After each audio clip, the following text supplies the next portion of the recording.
Hello बच्चों, आज हम लोग करने वाले हैं व्हीटस्टोन ब्रिज और मीटर ब्रिज। ठीक है, तो हम लोग थोड़ा सा आगे बढ़ते हैं। जैसे कि पीछे हम लोगों ने किया था किरचॉफ्स लॉज किया था, रिफ्ट वेलोसिटी किया था, कॉम्बिनेशन ऑफ सेल्स भी किया था। ठीक है बच्चों, तो थोड़ा थोड़ा आगे बढ़ना चाहिए, थोड़ा थोड़ा हमें और रिवाइज करनी चाहिए। तो सबसे पहले आप लिख लो बच्चों,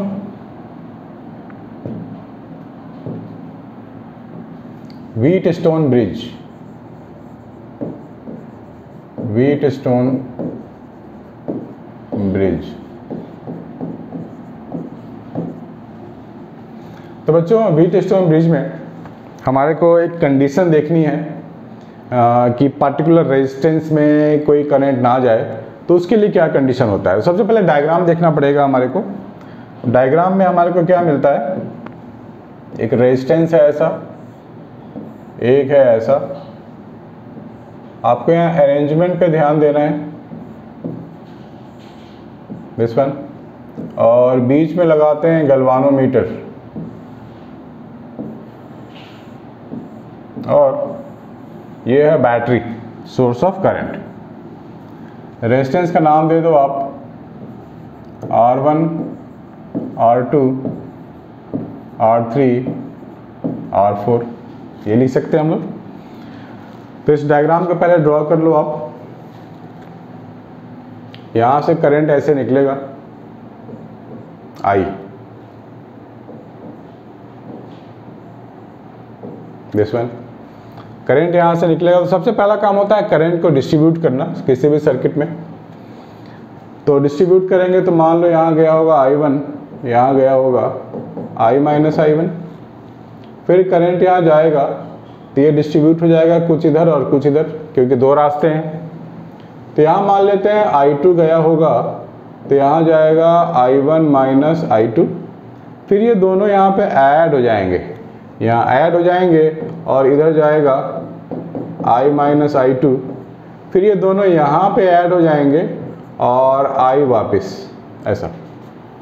ठीक है बच्चों, ये हो रहा है। तो जैसा कि हम लोगों ने किरचॉफ्स लॉ में सीखा है वो हम अप्लाई कर सकते हैं यहाँ पे। उसके लिए सबसे पहले हमें लूप का जो है कुछ नाम देना पड़ेगा। You have to assign some name to the loop. मान लेते हैं ये A पॉइंट है, ये B है, ये C है, ये D है। तो मैं लेने वाला हूँ loop A B D A, A B D A, ये वाला लूप मैं ले रहा हूँ। तो जब मैं ऐसे आगे बढ़ूंगा तो मुझे क्या मिलेगा, potential drop minus I1 R1। हमें मालूम है अलोंग द करंट जब हम लोग मूव करते हैं तो क्या लिखते हैं, माइनस ऑफ I1 R1। तो यहाँ हो गया माइनस ऑफ I1 R1। फिर ऐसे आएंगे इधर, तो गैल्वानोमीटर में भी कुछ रेजिस्टेंस होगा, तो क्या लिखेंगे, minus of G into I1 minus of I2। फिर इस तरफ जाएंगे हम लोग, so we are moving against the current, तो ये हो जाएगा positive I minus I1 into R3, वापस वही आ गए, that is equal to 0, this one. This is the equation we are getting. इसको लिख लो बच्चों।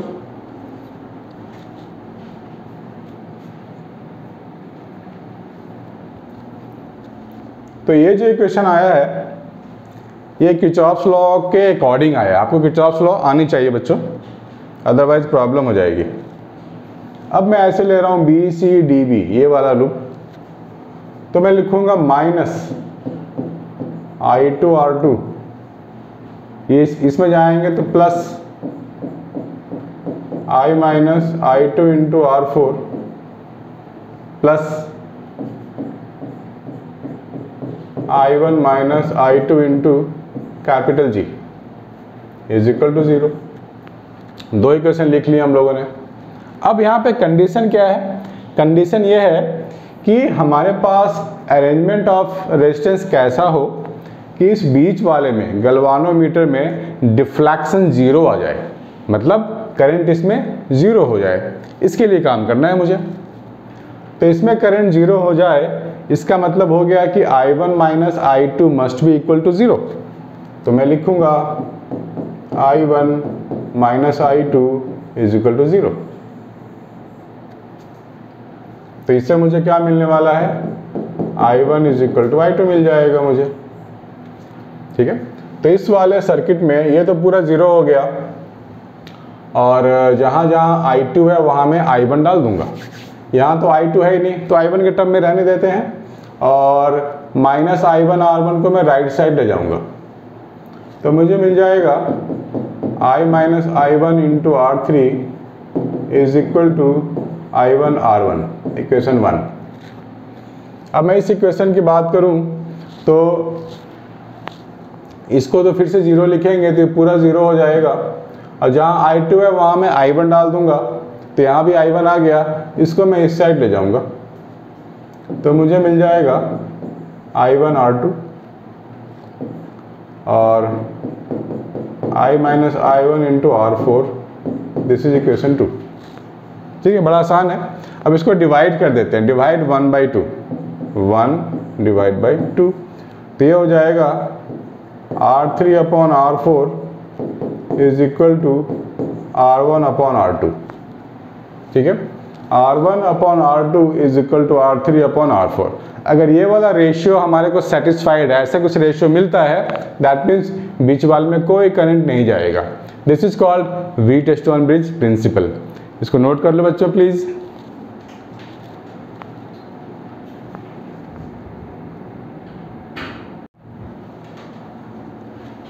हाँ बच्चों, ये जो आप डायग्राम देख रहे हैं इसको बोलते हैं मीटर ब्रिज। आप लोगों को शायद स्कूल में भी बताया जाएगा एक्सपेरिमेंट्स के लिए, तो ये सारे एक्सपेरिमेंटल डिवाइसेस हैं जिस पे आप सीखोगे। यहाँ पे क्या है कि दो रेजिस्टेंस दिखाए गए हैं R एंड S, और ये एक मीटर स्केल है। मीटर स्केल का मतलब इसकी लेंथ है 1 मीटर, और AC जो वायर है इसकी भी लेंथ है 1 मीटर, क्योंकि इसका नाम ही है मीटर ब्रिज। मीटर का मतलब सिंपल 1 मीटर। तो यहाँ पर गल्वानोमीटर है, ये बैटरी है और ये की है। तो हमें एक्चुअली जब हम की स्विच ऑन करते हैं तो हमें इसमें कुछ डिफ्लेक्शन दिखता है ना, करंट दिखेगा, इसमें डिफ्लेक्ट करेगा गल्वानोमीटर। तो एक्चुअली हमें इसको बैलेंस करना है। यहाँ जॉकी होता है, this point can move left और राइट, ये फ्री टू मूव होता है। तो आपको इसको धीरे धीरे धीरे धीरे खिसका के लेफ्ट की ओर ले जाना होता है या राइट की ओर ले जाना होता है, such that the deflection in the galvanometer become 0, ये पूरा 0 हो जाए। तो मान लो वो पॉइंट खिसकाते खिसकाते वो पॉइंट आपको मिल गया हो यहाँ पे, तो यहाँ पे रुक जाएंगे और लेंथ को नोट कर लेंगे अकॉर्डिंग टू दिस स्केल, है ना। लेंथ काफ़ी आसानी से देख सकते हैं हम लोग, नोट कर सकते हैं। तो ये जितना भी लेंथ होगा वो सेंटीमीटर में आ जाएगा हमारा, और 100 में से L1 माइनस कर देंगे तो बाकी का बचा हुआ लेंथ आ जाएगा। तो यहाँ भी हम लोग वीटस्टोन ब्रिज का प्रिंसिपल अप्लाई करने वाले हैं कि अगर इसमें करंट मुझे नहीं चाहिए, दैट मीन्स रेशियो जो आएगा रेजिस्टेंस का वो इक्वल होना चाहिए। दैट मीन्स R/S, यहाँ क्या लिख सकते हैं, R/S is equal to AD का रेजिस्टेंस अपॉन DC का रेजिस्टेंस। तो इस वायर का अगर रेजिस्टेंस नहीं पता है तो हम लोग लेंथ लिख सकते हैं ना, length L1 upon 100 minus L1, ये लिख सकते हैं, क्योंकि we know that resistance directly proportional to length. ये क्यों रेशियो है, तो रेशियो में जो कांस्टेंट वाली चीज़ है वो तो हट जाएंगे। So we can write like this. हम लोग वीटस्टोन ब्रिज पे भी क्वेश्चन देखेंगे, मीटर ब्रिज पे भी क्वेश्चन देखेंगे। इसके बाद जो एक डिवाइस रहता है उसको करना है पोटेंशियोमीटर। इसमें और कुछ नहीं है बच्चों, ये इतना ही है। इस पर एक आध क्वेश्चन आ सकता है। तो पोटेंशियोमीटर हमको करना है इसके बाद, ठीक है। इसको आप लोग समझ गए होंगे, एक रफ आइडिया ले लो, इसका डायग्राम ड्रॉ कर लो और ये फार्मूला लिख लो। इस पर क्वेश्चन कर लेंगे तो बाकी बचे हुए डाउट आपके क्लियर हो जाएंगे। ठीक है बच्चों, प्लीज़ मेक ए नोट।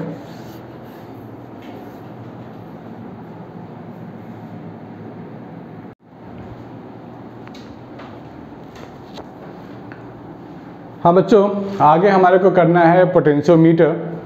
तो ये जो पोटेंशियोमीटर है इसके बारे में थोड़ा सा मैं बता दूं। हालांकि स्कूल में भी आपको मिलेगा प्रैक्टिकल करने को, जो 12वीं क्लास के बच्चे हैं। तो अभी तो खैर स्कूल भी जाने लग गए हैं बच्चे। तो प्रैक्टिकल में आपको देखने को जो मिलेगा, और ये डायग्राम बहुत ही सिंप्लीफाइड डायग्राम में देने जा रहा हूँ, जो आपको कंपेयर करोगे स्कूल वाले से तो थोड़ा थोड़ा मैच करेगा, पूरा मैच नहीं करेगा, क्योंकि वो पूरा का पूरा डायग्राम यहाँ बताऊंगा तो आपको समझ में नहीं आएगा, कॉम्प्लेक्स हो जाएगा बहुत। तो बच्चों पोटेंशियोमीटर एक डिवाइस है जो वोल्टेज को मेजर करेगा, पोटेंशियल डिफरेंस को मेजर करेगा ऑफ एनी इलेक्ट्रिकल सर्किट। तो आपको ये समझना है कि किस बेसिस पे काम करता है, इसका प्रिंसिपल क्या है। तो बेसिकली प्रिंसिपल को आपको समझना है, और इसके हमको 2 एप्लीकेशन भी करने हैं अकॉर्डिंग टू CBSE बोर्ड या ISC बोर्ड। 2 एप्लीकेशन है आपके सिलेबस में, तो वो मैं एक्सप्लेन करने वाला हूँ। तो सबसे पहले आप लिखो, टॉपिक का नाम लिख लो potentiometer.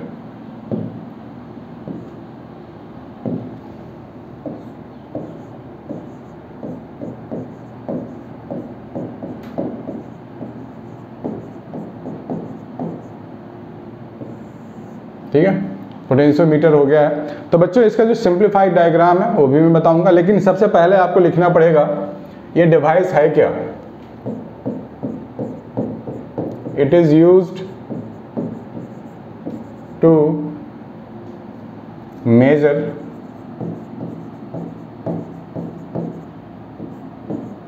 Potential difference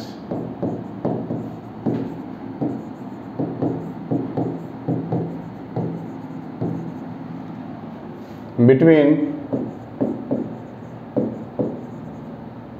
2 points of electrical circuit accurately।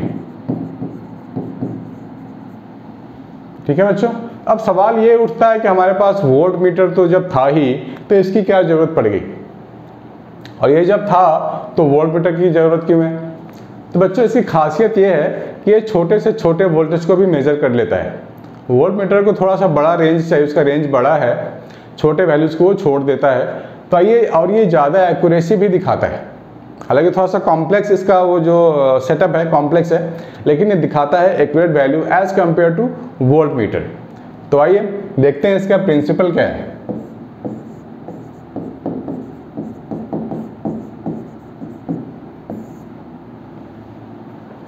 हम लोग जो इस्तेमाल करते हैं पोटेंशियोमीटर, उसमें वायर एक इस्तेमाल करते हैं विथ अ बैटरी। मैं आपको डायग्राम ड्रॉ कर देता हूँ। ये कोई रेजिस्टेंस है, ये बैटरी है। एक्चुअली रेजिस्टेंस बॉक्स होता है ये, यहाँ से हम लोग रेजिस्टेंस को चूज़ कर सकते हैं अपने अकॉर्डिंग। इसको मैंने बॉक्स के तरीके से दिखाया है। और ये बैटरी है जो करंट को भेजेगा सर्किट में। This is the AB is the length of the wire, और यहाँ पे एक स्केल लगा होता है ऐसा, क्योंकि हमारे को लेंथ को मेज़र करना होता है। तो इस स्केल से हम बड़े आसानी से लेंथ को मेज़र कर सकते हैं। आसान होता है काम करना, एक्सपेरिमेंट करना ज़्यादा मुश्किल नहीं है। थोड़ा सा पेशेंस चाहिए, क्योंकि जॉकी को जब आप मूव करोगे उसके वैल्यूज़ को, करंट को ज़ीरो करने के लिए, तो वहाँ पे थोड़ा पेशेंस चाहिए आपको। तो रफली ये डायग्राम होता है। AB जो वायर है, हम लोग यूनिफॉर्म वायर लेते हैं, लिख लो uniform wire is taken uniform wire is taken comma constant current। यहाँ से जो करंट जाएगा वो कांस्टेंट करंट होगा। तो यहाँ लिख लो constant current has to maintain.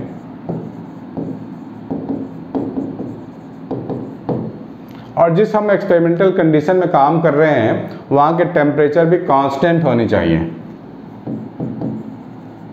Temperature must be constant. ठीक है बच्चों, ज़्यादा वेरिएशन नहीं हो, 1-2 डिग्री में वेरिएशन हो तो ठीक है, चलेगा। सो टेम्परेचर मस्ट बी कांस्टेंट। तो अब होता क्या है, इन सब की रिक्वायरमेंट आखिर है क्यों। हम लोगों ने बच्चों ओम्स लॉ से पढ़ा था ना, V is equal to IR। R को लिखेंगे हम लोग रो L/A। अब देखो यहाँ पे कांस्टेंट करंट है, यानी कि वेरिएशन इसमें होने वाला नहीं है। वायर यूनिफॉर्म है, दैट मीन्स कहीं मोटा कहीं पतला वायर तो होगा नहीं, यूनिफॉर्म होगा ऑलमोस्ट, यानी कि area of cross section is constant. हमने बोला हुआ है टेम्परेचर कांस्टेंट है, that means resistivity is constant. तो हम लोग क्या बोल सकते हैं, these 3 factors are constant, so we can say voltage directly proportional to length, बाकी सब तो कांस्टेंट है, यानी कि वोल्टेज क्या है, directly related to the length है, इस तरीके से। तो इसका यही प्रिंसिपल है कि अगर लेंथ पोटेंशियल, ये जो वोल्टेज अगर ज़्यादा मेजर करेगा, इसका मतलब वो लेंथ भी ज़्यादा एक्वायर करने वाला है। मैं आपको इसको एप्लीकेशन से ज़्यादा अच्छे से समझा दूंगा, तो फिलहाल आप लिख लो, this is the principle when potential drop across the length of the potentiometer wire is directly proportional to this length. यही इसका प्रिंसिपल है, आप इसको लिख सकते हो। अभी हम लोग करने वाले हैं इसके दो एप्लीकेशन, ठीक है, application 1 and application 2, but make a note it first.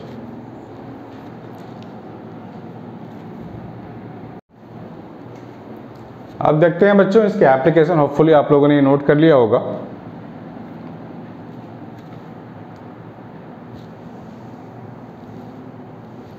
देखो फर्स्ट एप्लीकेशन हमें करना है, application number 1, we have to compare the EMF of two primary cells. हमारे पास दो सेल्स हैं, प्राइमरी सेल्स है बेसिकली, तो इनके ईएमएफ को कंपेयर करना है यूजिंग दिस पोटेंशियोमीटर सेटअप। ये पूरा पोटेंशियोमीटर का सेटअप है। A B is potentiometer wire, यहाँ वेरिएबल रेजिस्टेंस है, एक एमीटर लगा है करंट को मेजर करने के लिए, स्विच है और बैटरी है। ठीक है बच्चों, तो ध्यान से देखना है कि यहाँ हो क्या रहा है। सबसे पहले स्टेप 1 में क्या दिख रहा है आपको कि हमारे को स्विच K1 को ऑन करना है, लेकिन उसके पहले हम लोगों ने यहाँ पे कांस्टेंट करंट मेंटेन किया हुआ है।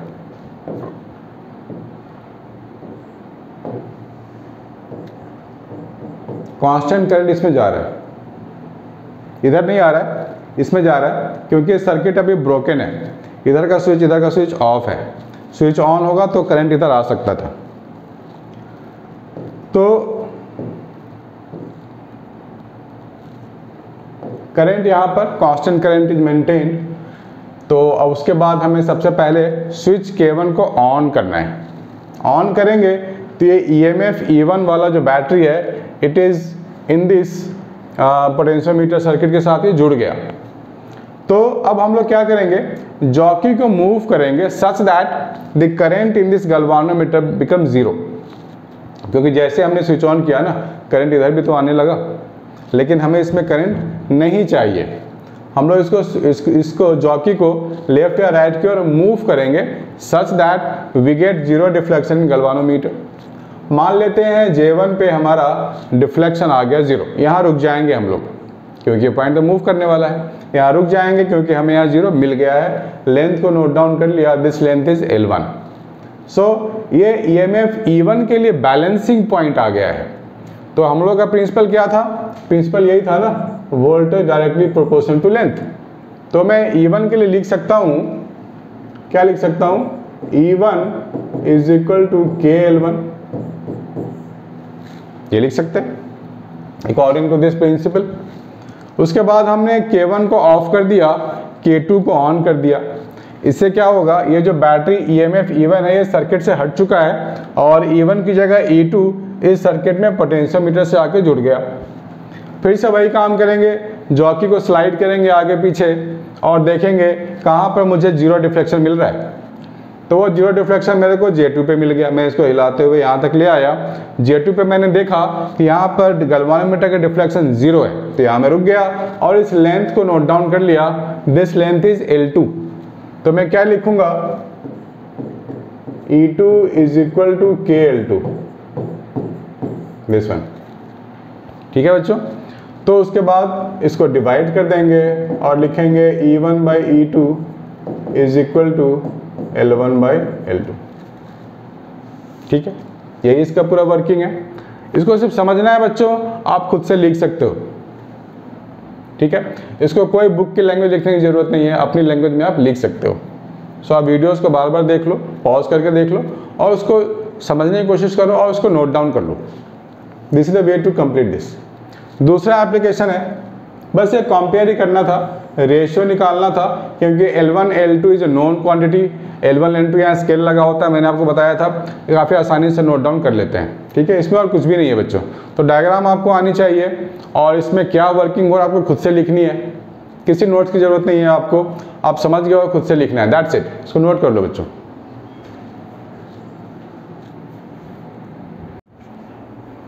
तो अभी कर लेते हैं बच्चों पोटेंशियोमीटर का application number 2, to find the internal resistance of a cell by using potentiometer.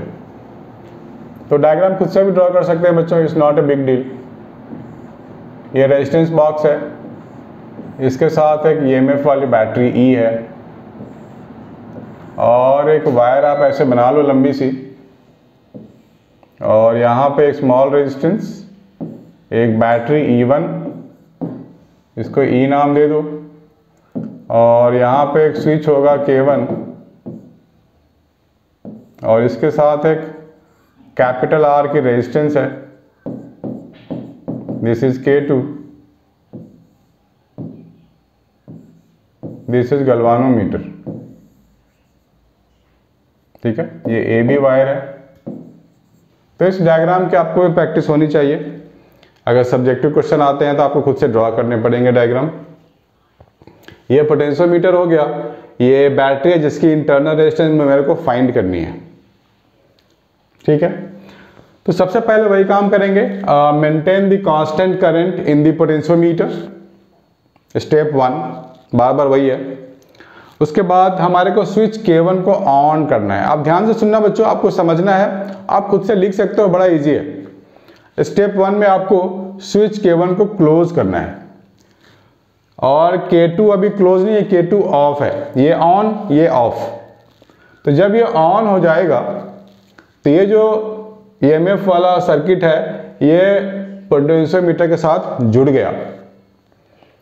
अब हमें जॉकी को मूव करना है on the wire so that we get zero deflection in galvanometer. मान लेते हैं वो पोजीशन है J, यहाँ पे जीरो डिफ्लेक्शन है। इस लेंथ L1 को हम लोगों ने नोट कर लिया। ठीक, तो अब मैं क्या लिखूंगा, E1 is equal to KL1, very simple. दूसरे स्टेप में क्या करेंगे, K1 और K2 दोनों को ऑन कर देंगे, बोथ आर स्विच्ड ऑन। तो इससे क्या होगा कि यहां पर भी एक करंट बनने लगेगा, ऐसा ये घूमने लगेगा ये करंट इसके सर्किट में, और हमारे को जॉकी को एडजस्ट करना है ताकि इसमें डिफ्लेक्शन फिर से जीरो ही लाना है मुझे। हो सकता है कुछ करंट यहाँ भी गया होगा तो डिफ्लेक्शन दिखाएगा, ऑफ कोर्स जाएगा ही, क्योंकि पूरा सिस्टम अब डिस्टर्ब हो गया। तो हमारे को फिर से सिस्टम में क्या करना है, गैल्वानोमीटर को जीरो ही रखना है, डिफ्लेक्शन। तो हम लोग जॉकी को ले जाएंगे और मान लेते हैं वो पोजीशन है J2 where the galvanometer shows zero deflection. उसकी लेंथ को L2 मान लेते हैं, है ना, यहाँ पे स्केल लगा होता है, लेंथ देख के हम लोग पता कर सकते हैं। अब जो वोल्टेज आएगा वो E1 नहीं आएगा बल्कि terminal potential difference of a cell आएगा। जिस बच्चों ने टर्मिनल पोटेंशियल डिफरेंस नहीं किया है वो पुराने वीडियो में जाके कर लो, देख लो, ये पार्ट आपको सेकंड में मिल जाएगा, सेकंड पार्ट वाले वीडियो में। तो टर्मिनल पोटेंशियल डिफरेंस जो मैं लिखूंगा वो लिखूंगा V is equal to KL2, क्योंकि हमें मालूम है जब भी बैटरी से करंट निकलेगा तो potential difference across the battery V हो जाएगा। अब इसको डिवाइड कर देते हैं, इक्वेशन 1 अपॉन इक्वेशन 2 ये हो जाएगा EM upon V that is L1 by L2। अब बच्चों किसी भी सेल के लिए अगर मैं इंटरनल रेजिस्टेंस का फॉर्मूला लिखता हूँ तो इंटरनल रेजिस्टेंस मेरे को लिखना पड़ता है E1 upon V minus 1 into R। ये बहुत ही सिंपल फार्मूला है, फिक्स फार्मूला है। ये टर्मिनल पोटेंशियल डिफरेंस में हम लोगों ने देखा है कि EMF of the battery upon terminal potential difference minus 1 bracket close, बाहर में कौन होता है, external resistance. This is the external resistance, small r is internal resistance. अब हम लोग क्या करेंगे, E1 upon V that is L1 by L2 हमारे को मालूम है, तो क्या डाल देंगे L1 by L2 minus 1 into R। अब यहाँ पे L1, L2 and R all are known quantities, so we can easily calculate internal resistance of this cell, है ना बच्चों, इजी है। अब इस पर कुछ क्वेश्चंस भी करके हम लोग देख लेंगे, इसको नोट कर लो प्लीज।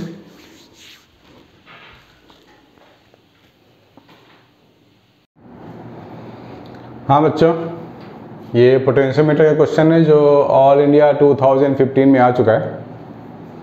तो आपको ये डायग्राम, पहले डायग्राम देख लो अच्छे से। ये E1 है, ये रेजिस्टेंस है, ये पॉइंट A है, AB is the potentiometer wire, और ये E2 EMF है। E2 यहाँ कट गया है बच्चों, एक्चुअली E2 है, ध्यान में रख लो, मैं लिख देता हूँ, दिस इज E2।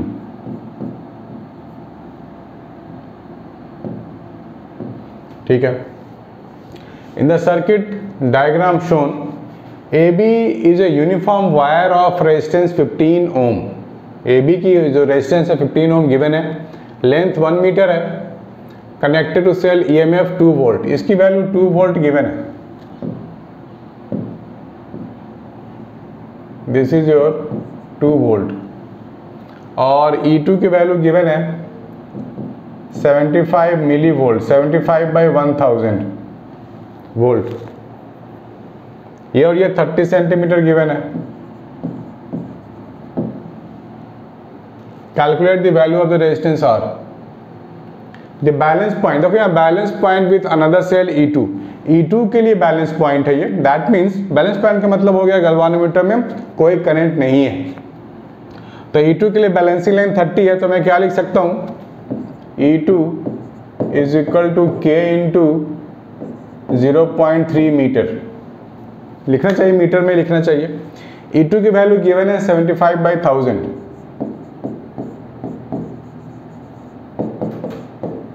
यहां से आ जाएगा K की वैल्यू 25, तो K की वैल्यू जो आएगी वो आ गई 1/4। बढ़िया। और K क्या होता है, K बेसिकली पोटेंशियल ग्रेडियंट होता है। हम लोग लिखते हैं ना बार बार V is equal to K, ये लिखा हुआ है ना, इसका मतलब K को हम लोग बोलते हैं potential gradient. K is equal to V/L, नाम याद कर लो, पोटेंशियल ग्रेडियंट।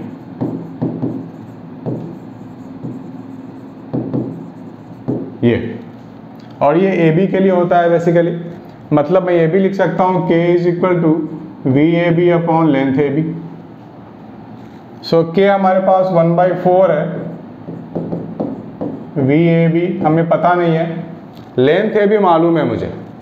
लेंथ AB कितना है, दिया हुआ था शायद 1 मीटर है, तो लेंथ AB 1 मीटर लिखेंगे। तो वोल्टेज अक्रॉस AB है वो आ गया 1/4 वोल्ट। अब बच्चों वोल्टेज क्या होता है, ओम्स लॉ लगा लेते हैं, I इंटू RAB हो जाएगा, दिस इज 1/4। तो AB के लिए जो रेजिस्टेंस है वो कितनी है, वो भी देख लेते हैं, 15 ओम है, तो यहाँ 15 ओम डाल देते हैं, I into 15 1/4, so current is 1/60 ampere. So current in this is 1/60 ampere, ये करंट इसमें फ्लो करेगा। तो करंट हम लोगों ने मालूम कर लिया। तो बच्चों करंट तो आ गया, करंट दे कौन रहा है, करंट तो यही दे रहा है ना, बैटरी सोर्स। फिर से लगा लो ohm's law, battery source 2 volt है, करंट है 1/60, और रेजिस्टेंस है टोटल R प्लस दिस। हम इस पूरे सर्किट की बात करेंगे तो R प्लस 15 लिखना पड़ेगा मुझे, R के साथ ऐड कर दो 15,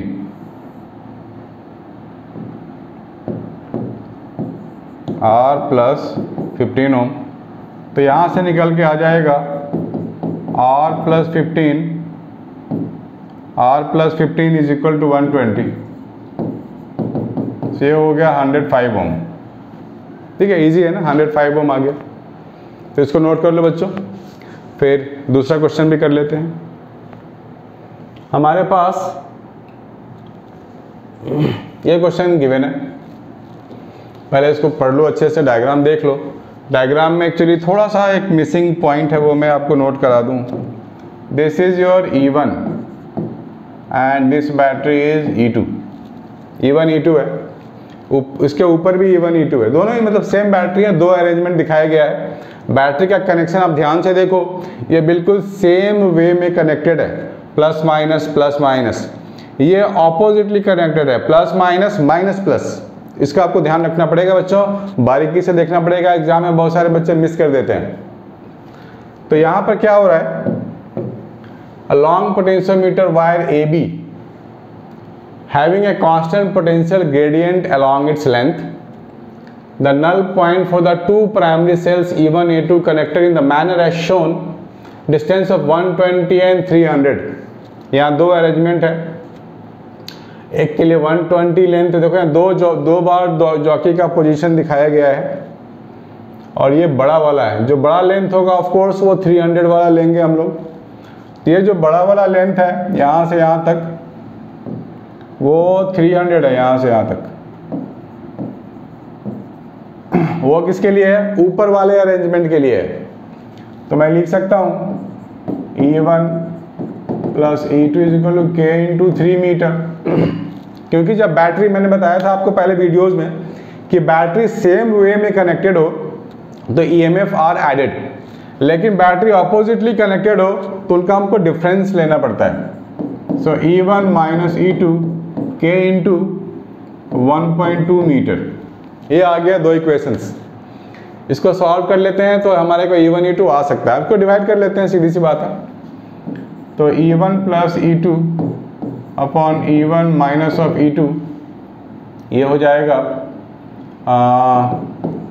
this one 1 upon 0.4, that is 10/4, that is 5/2, ये मिल गया। अब यहाँ पे हम लोग क्रॉस मल्टीप्लाई कर सकते हैं और E1 E2 निकाल सकते हैं। 2E1 plus 2E2 5E1 minus 5E2, ये हो जाएगा 7E2 is equal to 3E1। So E1/E2 मुझे मिल गया 7/3। आ गया ना बच्चों, फर्स्ट पार्ट है हमारे पास ratio 7/3। Make a note, position of null point for cell E1। अब E1 सेल के लिए बोला गया है कि नल पॉइंट का पोजीशन फाइंड कीजिए, इंडिविजुअल है वो, इंडिविजुअल सेल के लिए क्या होगा तो आप वापस इसका इस्तेमाल करने वाले हैं। यहाँ पर क्या होगा, E2 की जो वैल्यू आएगी ना वो आएगी 3E1/7, इसका हम लोग इस्तेमाल करने वाले हैं। E2 यहाँ E2 की जगह डाल देते हैं 3E1/7।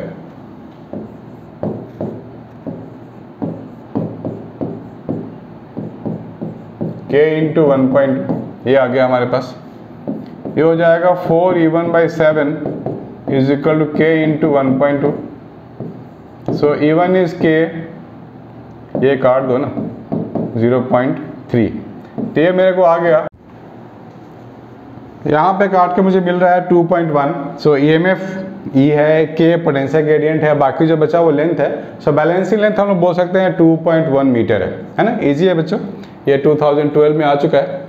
तो इस तरह क्वेश्चंस को सॉल्व करने के लिए सबसे पहले डायग्राम को अच्छे से देखते हैं और बेसिक फार्मूले ही लगाने हैं। EMF is equal to K into length, यही बार बार लगा रहे हैं हम लोग। यहाँ बैटरी एक जैसे कनेक्टेड होंगे तो ऐड करते हैं, मालूम है हमारे को, पहले हम कर चुके हैं। बैटरी अपोजिटली कनेक्टेड है तो इनका डिफरेंस लेना पड़ता है, फिर हम लोग सॉल्व करना तो बच्चों का खेल है। आगे करते हैं। ये क्वेश्चन दिया गया है, NCERT क्वेश्चन है, NCERT के सारे क्वेश्चन करने हैं CBSE वालों। Figure shows a potentiometer used for the determination of internal resistance. Questions को ध्यान से पढ़ो बच्चों, पढ़ के देखो क्या करनी है बड़ा ही इजी क्वेश्चन है।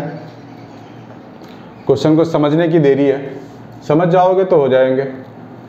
Figure shows a potentiometer used for the determination of internal resistance of a 1.5 volt cell. 1.5 volt के पास कुछ इंटरनल रेजिस्टेंस है R, ये फाइंड करने को बोला गया है। और balance point of the cell in open circuit. Open circuit का मतलब है बच्चों इसके पास एक्सटर्नल रेजिस्टेंस नहीं है, ये अकेला है। जब बैटरी अकेला हो तो उसको बोलते हैं ओपन सर्किट। देखो नया वर्ड आपको सीखने को मिल रहा है।